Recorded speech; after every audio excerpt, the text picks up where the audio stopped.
আপনাদের সামনে এখন আমি বানাইতেছি আইস স্প্যানিশ লাতে। কীভাবে বানাইতে হয় স্প্যানিশ লাতে বাড়িতে কীভাবে বানাইতে হয়, প্রথমে 20 গ্রাম নেস্তেলা নেবেন। পরে আমাদের দোকানে দোকানে যে সিস্টেম, আমাদের দোকানে 1 চাপ ভ্যানিলা নেই না, কাজ এটা সিরাপ, 1 চাপ ভ্যানিলা, 1 চাপ ক্যারামেল। তারপর আপনি লং শট নেবেন।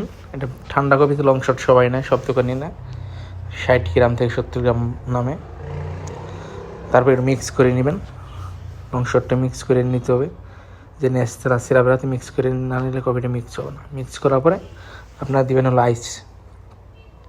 আইস দিয়ে দেবেন পরিমাপ মতো, যে দোকানে যে কাঁচা, আমাদের যেমন এতনাস কাঁচা, আমাদের পরিমাণ মতো দিই আমরা আইস। দুধ দিবেন, আমাদের এতনাস কাঁচার মাপে আমি বলি, দুধ দিবেন হলো আপনি যেটা 12 কাঁচার মাপে বলি, দুধ দেবেন 130। ক্রিম দেবেন আপনারা হলো 20 গ্রাম, ক্রিমা থাপলা যেটাকে বলে, একটা ক্রিম দেবেন 20 গ্রাম। একবার কফি বানানো যদি নিজের ভিতরে সব